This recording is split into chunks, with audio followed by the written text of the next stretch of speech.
Assalamu alaikum wa rahmatullahi wa barakatuh.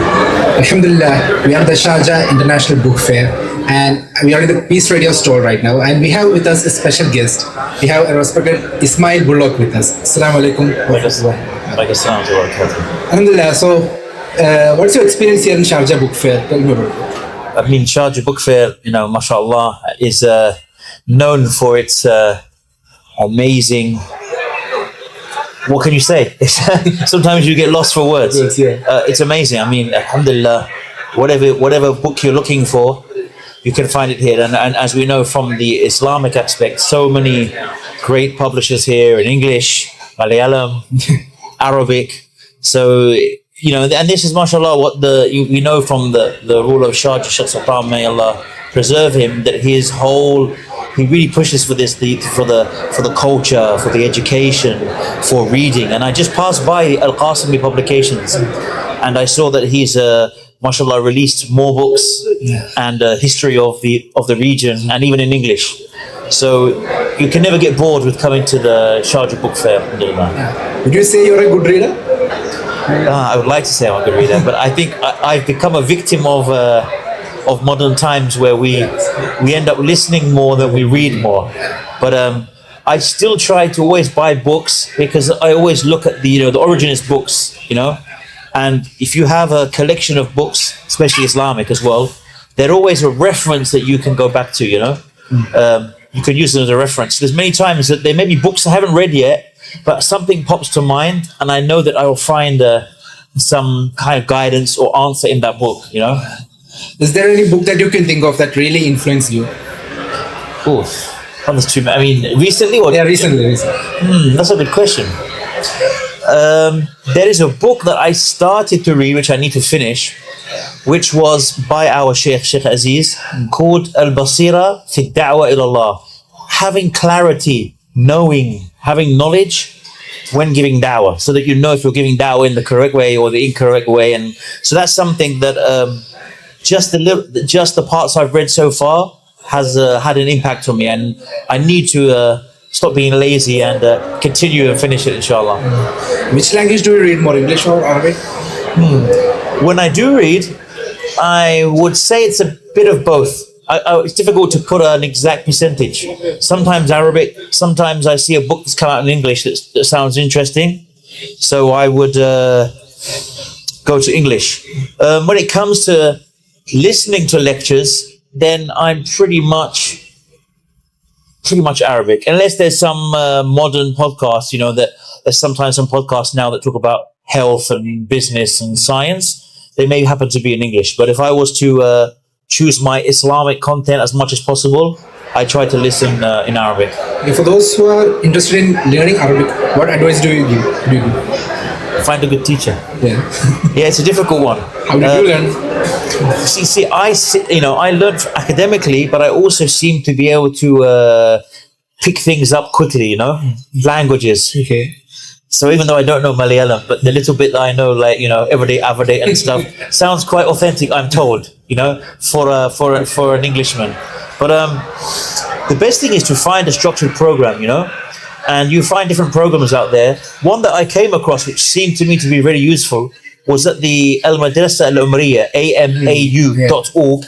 They have an online, which Ustad Muhammad Tim Humble did. That particular one I saw was seemed to be very well structured. So finding something like that, paying the money. Why do I say pay the money? Because sometimes when you pay money, you've paid something, you tend to be a bit more committed. Then it's free, it's free, you just join, you leave. But when you've paid something and you feel like, okay, I paid something, I need to. So find a program like that and just stick to it, is what I would say. Okay. So now let's go to your Dawah experience. So for how many years have you been active in the Dawah field right now? Well, I mean, could say officially, I've been working for Dar al-Bir Society, Islamic Information Center, for the last 7 to 8 years. So how's that been like? What's the experience? Alhamdulillah. I mean, we've been able to, by the alhamdulillah blessings of Allah and the cooperation of the Department of Islamic Affairs Dubai and of course the Dubai government, we've been able to do amazing projects. Many of you may have seen, if you go to metro stations, hospitals, police stations, malls in Dubai, these very nice stands with leaflets in them about Islam in different languages. We have over 160 different locations.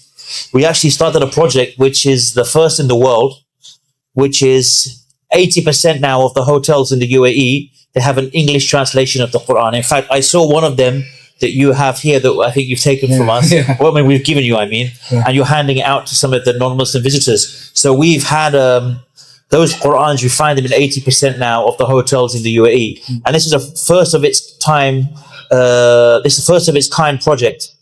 And we had a lot of, alhamdulillah, a lot of cooperation with us via the Department of Tourism, Dubai government.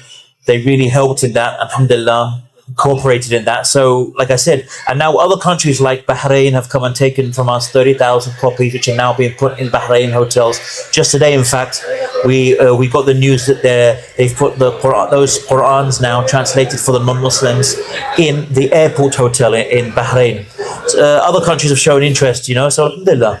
So those are some amazing projects that Allah's blessed us to be able to do. You also been active in Sharjah TV. Sharjah TV for the last 13 years. I'm a presenter for Channel 2, which is the English language, obviously doing English language content programs on different topics. I recently finished a series, inshallah, which will be shown next Ramadan, which talks about the real objectives behind fasting in Ramadan, Okay, and your son was also active in Sharjah TV. Yes, correct. Yeah, he had taken an interview of mine last year. It was very good experience. Yes. Okay, so coming back to your Dawah experiences, in how many countries do you think you visited so far for Dawah purposes? I wouldn't say I visited for Dawah, but I've visited quite a lot of countries. And whenever I go to a country, I try to at least... I like to check things that are Dawah related. Like I like to see, do they have a mosque tour? So recently I went to Istanbul, personal trip. It wasn't for Dawah as such, but I decided, let me visit the mosque tours they have, see how they do it, see how they operate it, see if there's anything we can learn to implement in our projects, see if there's anything that I can maybe pass on to them. So I always try to do that when I visit a country. What about your experience in India? When was the last time you came to India? Actually, I've never been to India. You've never been to India? Yeah, Okay. believe it or not. Okay. It's somewhere I need to put on my list, I think. Sure. What about any other countries that you're coming to mind right now, which you had some great experiences in? I had some nice experiences in the Maldives. Maldives. Because the habitat, the ocean is very beautiful, but also they're a Muslim country. So I had some nice experiences, especially if you go to the local islands. You kind of you go and stay on the islands where the Maldivian people are. So there's masjids, there's adhan. So I find them to be very friendly people and very, very friendly people and a very nice place to visit, Okay. So last question I would ask is, what advice do you have to give for the youth? Advice for the youth, that's quite a deep one. I would say, first of all, is to remember that our true success in this life and the hereafter is by following Islam. And I can relate to that because when I became Muslim, I was 14, 15 years old. So you could say I became Muslim at the time where we're teenagers, hormones, we're thinking about, if we're boys or if we're girls, we're thinking about boyfriends, trying to fight the temptation of that. Everything is being pushed. And now it's even more, right? With the social media and what is being pushed on people. That's why it's important, for those people who have their platforms like Peace Radio, like platforms, to push out positive content, because there's so much negative content. There's so much lewdness. You have immoral content. You have extreme content. You have misguided groups, you have misguided people. Everyone's out there with a microphone nowadays because all they have to do is take their phone, make a video, publish it to social media. So I would say to the students, just to the youth, to remember that this life is temporary, and to do your best to always stick to Islam. You're going to make mistakes.